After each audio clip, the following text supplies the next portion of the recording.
So Omega released a new, more technically competent Speedmaster in the classic Moonwatch case. But this isn't the first time they've done that, right?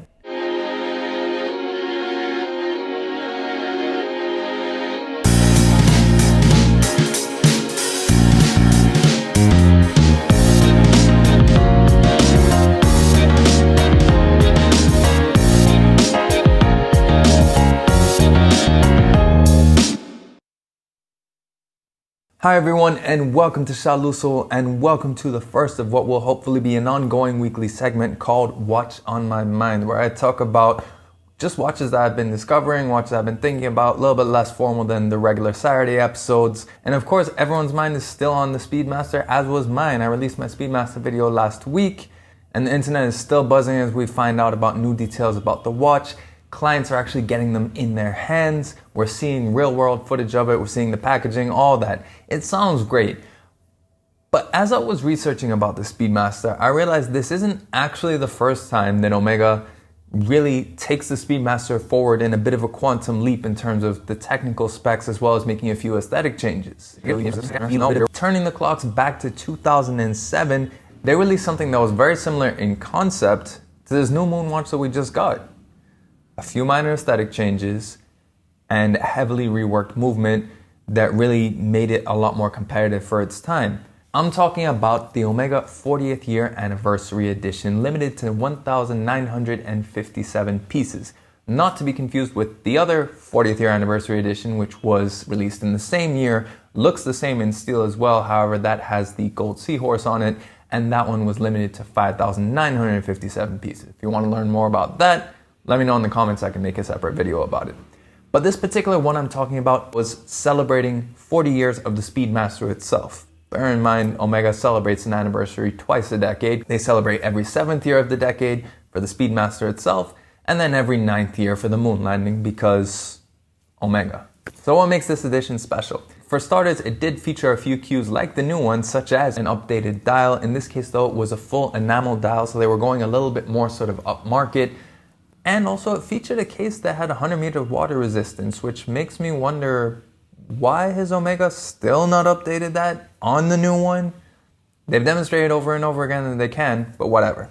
But what was really the highlight of this particular Moonwatch was the movement on the inside. Omega called it the Calibre 3201, not to be confused with the 321, but this was still a column wheel vertical clutch chronograph with a co-axial in it in 2007.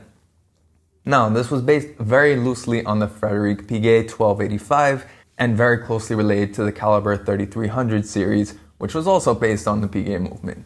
Essentially what it was a much more advanced high horology caliber compared to the 1861. The 1861 has always been a workhorse. It's extremely reliable, but not particularly sophisticated. This, on the other hand, had the coaxial escapement when Omega was really getting into its stride with it. It had an upgraded power reserve, again, that vertical clutch and column wheel. So the column wheel actually bringing it back to the 321's origins, a much more sophisticated chronograph. What's interesting is two things. First off, at the time, this is what sophistication was. You know, not everyone was looking at anti-magnetism. Silicon technology was still very new. This movement was COSC certified. This is long before METAS was a thing.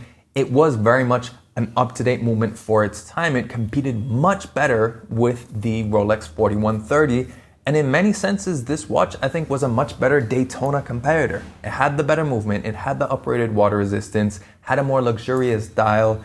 It was really moving more into that. But as it was a limited edition, it seems like it never really caught on.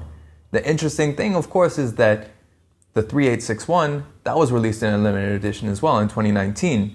Now it's in serial production. So it's interesting to think what happened to the 3201. The best way to look at this watch is it's like a parallel timeline. This is what they would have done if they hadn't gone down maybe this whole anti-magnetism route, if they had maybe wanted to push the Speedmaster more into Daytona territory as more of a luxury chronograph versus the tool watch that the Moonwatch has been for so many decades. And then this brings us to pricing. This watch, when it was released, granted was a limited special edition, it cost around 11,000 US. Now it currently sells between 9 to about 13,000 US, so it's held its value pretty well.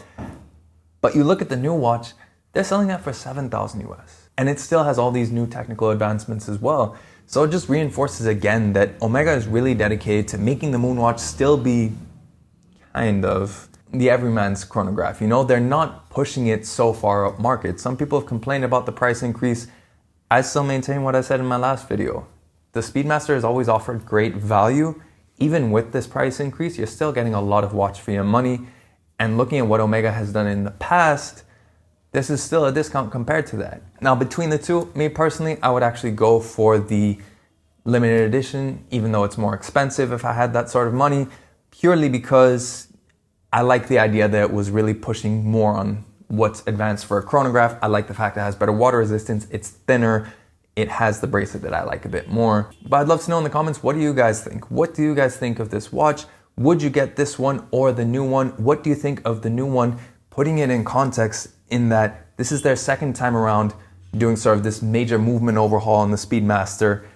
But the difference is that instead of doing it just in a limited edition, they're now putting it into serial production. What do you think that means for the brand? I'd love to know all your thoughts and opinions in the comment section below, as well as what you think of this new segment being a little bit more brief, a little bit more informal. Let me know in the comments below what watches you've discovered lately so I can maybe do some research on them and find a bit more info on them for you as well.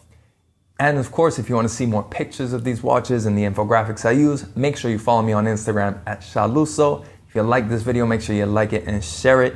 And of course, if you want to keep seeing more watch videos, make sure you subscribe to the channel and hit that notification bell as well so you know when the next video comes up. In any case, thanks for watching this video and we'll catch you on the next one.